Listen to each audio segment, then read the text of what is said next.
பிரியமானவர்களே, தேவனாகிய கர்த்தர் உங்களை பார்த்து சொல்லுகிறார், நீங்கள் பெரிய அறுவடையை காணப்போகிறீர்கள். உங்களுக்கென்று அறுப்பு காலம் நியமிக்கப்பட்டிருக்கிறது. ஓசியா 5:11. யூதாவே, உனக்கு ஒரு அறுப்பு காலம் நியமிக்கப்பட்டிருக்கிறது. பிரியமானவர்களே, கடந்த காலங்களிலே நீங்கள் பட்ட பிரயாசங்கள், நீங்கள் செய்த வேலைகள், நீங்கள் செய்த ஊழியங்கள், நீங்கள் விதைத்த விதைகள், நீங்கள் போட்ட முதலீடுகள், இவற்றிலிருந்து பலன் இன்னும் வரவில்லையே, நான் எதையும் பெறவில்லையே என்று நீங்கள் கலங்கி கொண்டிருக்கின்றீர்களா?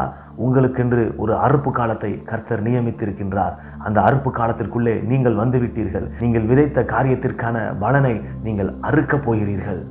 அநேக ஆத்துமாக்களை அறுவடை செய்ய வேண்டும் என்கிற நோக்கத்தோடு ஜனங்கள் மத்தியிலே நீங்கள் வசனத்தை விதைத்திருக்கலாம், அல்லது தேவனுடைய ராஜ்யத்திற்கென்று, ஊழியத்திற்கென்று நீங்கள் கொடுத்து விதைத்திருக்கலாம், அல்லது ஏதாவது ஒரு துறையிலே உங்களுடைய முதலீடை போட்டு உங்களுடைய பணத்தை நீங்கள் விதைத்திருக்கலாம், அல்லது உங்களுடைய இருதயம் என்கிற நிலத்திலே விசுவாச வார்த்தைகளை, கர்த்தருடைய வசனங்களை விதைத்து நீங்கள் விசுவாசத்தோடு அறுவடையை காண காத்திருக்கலாம். நீங்கள் எப்படிப்பட்ட நிலைமையிலே இருந்தாலும் நிச்சயமாகவே கர்த்தர் நீங்கள் விதைத்த விதைக்கான அறுவடையை கண்டிப்பாக கொடுக்க போகின்றார். யாருக்கு அறுப்பு காலம், அறுவடையின் காலம் நியமிக்கப்பட்டிருக்கிறது?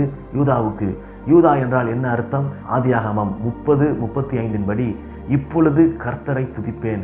யூதா என்றால் இப்பொழுது கர்த்தரை துதிப்பேன் என்று அர்த்தம். நீங்கள் பிரயாசப்பட்ட, நீங்கள் செய்து முடித்த, நீங்கள் விதைத்து காத்து கொண்டிருக்கின்ற எல்லா காரியத்திற்கான அந்த அறுவடையை நீங்கள் காணப்போகின்றீர்கள். எனவே இப்பொழுதிலிருந்தே துதிக்க ஆரம்பியுங்கள். யூதாவே, உனக்கென்று ஒரு அறுப்பின் காலம் நியமிக்கப்பட்டிருக்கின்றது. இப்பொழுதே கர்த்தரை துதியுங்கள். நிச்சயமாகவே நீங்கள் அறுத்து நீங்கள் சேர்ப்பீர்கள். ஆமென். ஹல்லேலூயா.